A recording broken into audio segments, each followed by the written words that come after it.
Hello and welcome to WhatCulture Wrestling. Myself here, Andrew Pollard. And as you can see, I have not come alone today, but I have the patriarchies, Nick Wayne. Nick, thanks for coming and joining us. Obviously, All In is just a matter of days away. First of all, how are you? How are you finding the UK so far? I'm good. I've enjoyed the UK a lot so far, even though I've only been here for about 2 days. But today is my first off day.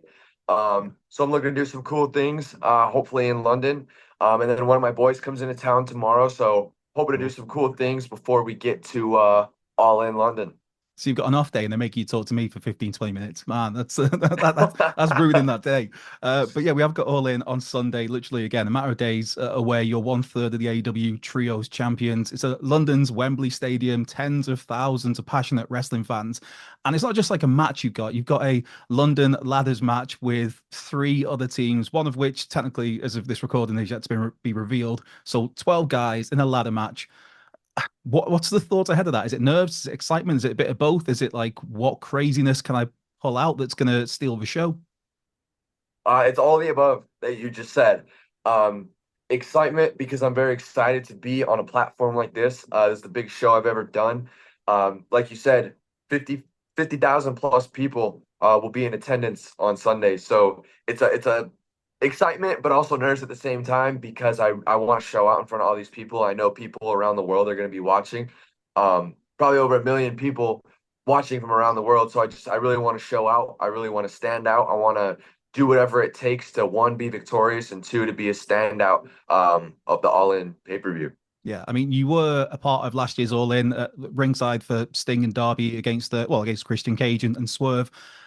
What's the difference between, because obviously you got to take in 80,000 people there or whatever the number was, the crazy intense, crazy number of people. You got to take that in, but it wasn't your match as such. Is that a different beast now where it's like, right, I was kind of not the side dish because that sounds almost disrespectful, but it was the focus was on me, Sting and Darby last time. Now it's like, no, you're there, you're the guy, you're in the match, you're a champion. There's ladders. How different is that for you? It's very different. The nerves are definitely up higher, knowing that you're going to be in full action, knowing that everyone in the stadium is going to be watching you.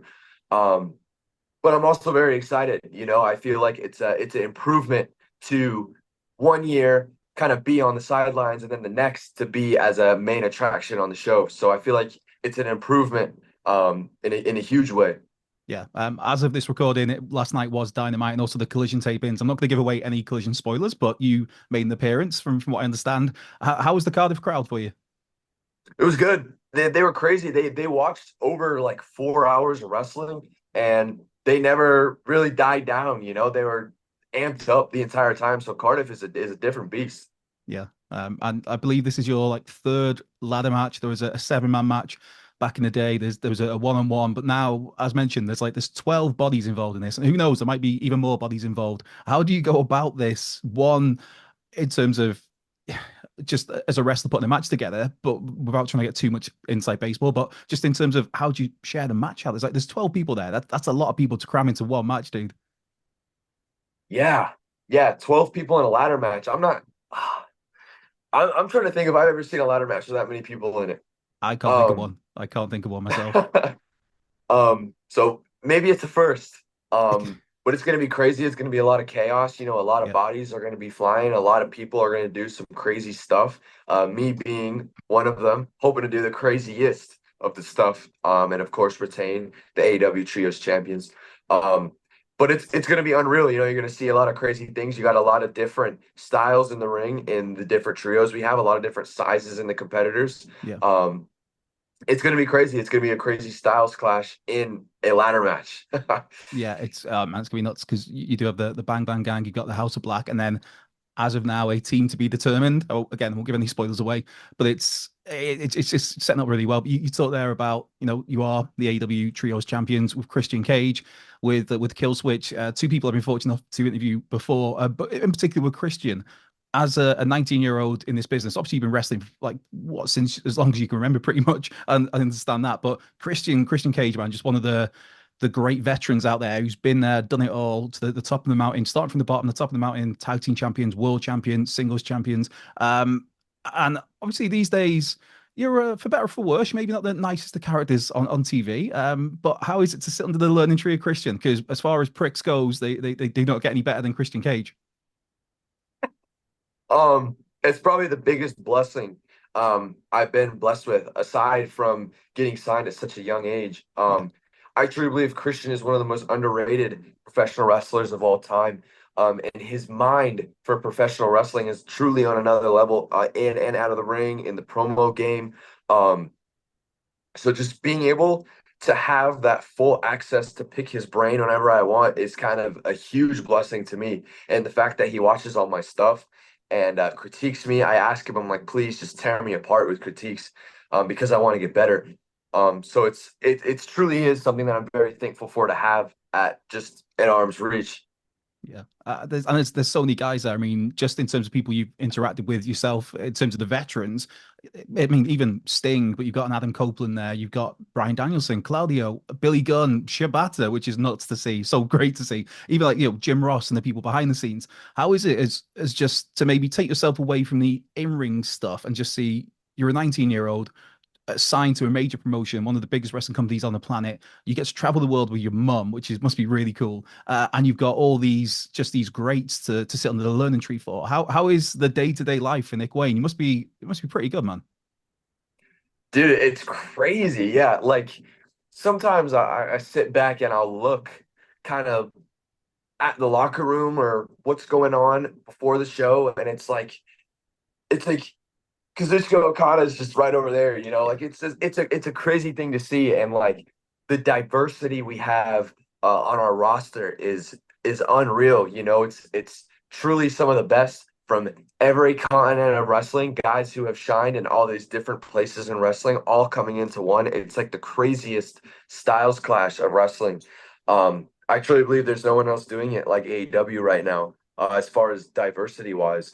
But yeah, it's truly just crazy to think that I'm a part of a roster with such talented people and guys that have done such amazing things in this business.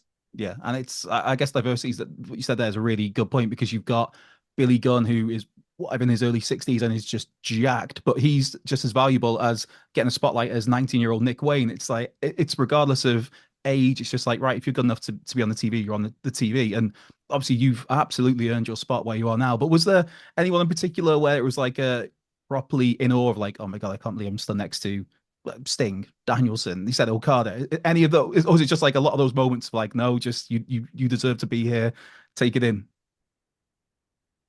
Last year, opening match of Full Gear, um, it was six-man tag between the Patriarchy against Sting, Adam Copeland, and Darby Allin. Watching Sting make his entrance and then hearing Adam Copeland's music that I've heard my entire life and That watching them music, all make their entrance yeah, was unreal. Like watching them walk down the ramp was like 10-year-old me would have never believed this would ever happen, let alone even meet these people. And now I'm about to yeah, wrestle them. And at only 18, and it was unreal. It was my first pay-per-view match, I believe. Yeah, main card pay-per-view match. yeah.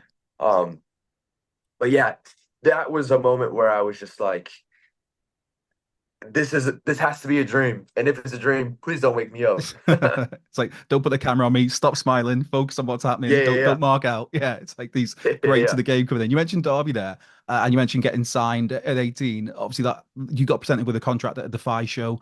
How is that where you've got like basically 18 months after that of like, right, I know that I've made it to the big leagues. I've got this guaranteed contract.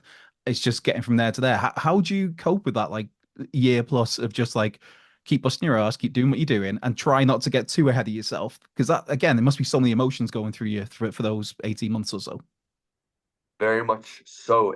I treated it as a huge like preparation, so it was like everything I did was like had a reason and was to get better so that when I got to AEW, I could present my best package that I had of myself. Um, Taking as many bookings as I can, doing the best independent wrestling shows, going internationally to Japan, Paris, UK, Mexico. Um, I wanted to do everything. I wanted to get as much reps as possible, wrestle as many people as I could, wrestle people better than me, elevate others. I really wanted to. ultimately get better. Um, so I could present the best version of myself when I was at AEW. And I think I did a really good job at doing that leading up to AEW. But it was really just a crazy preparation, and it showed up so fast. Like when I was in the moment, it was like, okay, I still have, a year left. I still have 8 months left, but then when it's like I'm traveling to go make my debut on TV, it was like, holy shit, we're already here. It's like Yeah. it was crazy. Yeah, it's Saskatoon against Swerve, was it, I believe? Which that's someone that it feels like you two are kind of destined to do battle for the rest of the time because what you beat him for the Defy title, your first AEW match, the whole the leaving you bloody, the rivalry with Darby, that stuff. It's obviously you beat Swerve. There was a tag match leading into All In last year. Um, just to step back a little bit, how again, it seems like you're destined to battle all the time for years to come. But how is it like for you to see Swerve getting his flowers, I guess? Because that dude's been a talented guy for so long. And here he is at the top of the mountain going into one of the biggest shows of the year, of some would say all time, as the world champion, Wembley Stadium. You said 50,000 people there. How is it just to see him from where you've known him for so long? It's a crazy progression, to be honest. He When Defy Wrestling started in Seattle, it started off as a 21 plus show, and I was probably 13, 14, and I would sneak into these shows and sit in the back in a corner and watch these matches happen. And Swerve was always the main attraction at Defy. Yeah. Every time he was always the main event. Um, and he was the first Defy world champion. Had one of the longest reigning Defy world champions. But he was always the main attraction. And I was like, wow. And at the time, in my mind, I was like, they always told me you can't do Defy until you're 18. So I was like, okay, I have like 5 years of preparation, which eventually I ended up changing the game and kind of changing those rules around a little bit. Um, but seeing him always as the main attraction, it was like, wow, like this guy must be really good. And I started to look up to him and kind of idolize what he did. And then I would kind of start doing shows with him and then eventually doing Defy. And it was like, okay, now I'm on the same show as you. Now we're in the same matches and now we're in world title matches. It was like 4 years ago, I was watching you have all these title matches and now I'm having the title matches with you. So it was like, I must be doing something right, you know? But it's crazy you said that because probably 10 minutes ago, I said me and Swerve are destined to do this forever. And you basically just said the same thing. Yeah, man. So yeah, here's my period on that sentence. We are destined to do this forever. And probably Darby Allen as well. You and Darby obviously don't see eye to eye these days so much, but how important is he on your career? And also, any chance of talking about this Mount Everest stuff? That just sounds crazy, man. I know he likes the crazy, but it's like not Everest is like another level. Yeah. Well, he's destined to do Everest. I don't think there's any stopping him from doing that. Um, but the impact he's had on my career, of course, he was the one that offered me the AEW contract. So that was like the biggest accomplishment of my career. At 16, which is unreal. It was the biggest surprise I've ever been presented. So that, of course, is like the biggest um kind of moment I've had with Darby. But I've known him my entire life. He started training at my father's school when I was about 9 years old. So I've known him for about 10 years now. So it's always been like a figure in my life. I've always looked at him as like a brother, and then he presented me the contract, and he was like, it's go time. And he helped me a lot starting out in AEW. He kind of, got the wheels rolling for me. So it's a huge, thing to him. But like you said, we don't really see eye to eye anymore. So he gave me that head start, and I took it and ran with it on my own. Oh, what a scumbag! What a scumbag! Just to bring it back to All In as we look to wrap things up. Again, the four-way, 14, 12-man ladder match is going to be chaos.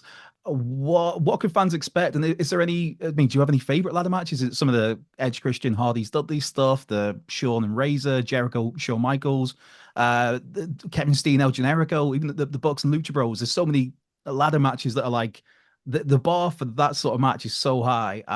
What can we expect come All In on Sunday? Chaos, of course. But mainly I'm willing to give it my everything. I'm willing to pull out crazy stops that I've never pulled out before. Hopefully something that I've never even felt in myself before that I'm willing to give out. Um, I'm my biggest thing is I just want to make a crazy impact. I want people to think when they think of the highlights of All In, they think of something that I did in that match, or they think of something Nick Wayne related in that match, you know. So I'm really looking to show out on Sunday, and I really want to be a highlight of the show All Yeah, In this year. brilliant. A very final question. 12 months ago, you were there ringside at All In. Fast forward to today, and you're about to go into this massive match at Wembley Stadium in front of so many people. Where can we expect to see Nick Wayne in 12 months' time? Well, All In Texas has been announced Yeah, for next year, also in a stadium. I just recently said I want to walk into that pay-per-view either as a champion or walk out as a champion. So that is my goal. that's a great goal to have. Once again, AEW All In taking place this Sunday from Wembley Stadium. AEW Trios titles on the line. Any final words for any of you fans out there, Nick, before we let you go? Everyone who's kind of supported me ever since I was a young kid, you know, is something that I've always been thinking about recently. It's crazy to think that I had fans from such a young age, and now the fan base is huge, you know, because it's on like a televised platform. So thank you to everyone who's supported me since the moment I've started, or since you've kind of learned who I was. Um, and I'm hoping it only gets crazier from here. So let's shoot to the sky. So yeah, I'm very blessed to be in this spot. I'm very thankful for God, very thankful for my father and everything that He blesses me with. Yeah, absolutely destined for greatness. This has been What Culture Wrestling. I'm Andrew Pollard. This has been Nick Wayne, AW All In this Sunday. And thanks again for your time, Nick, and we will see you soon. Thank you so much.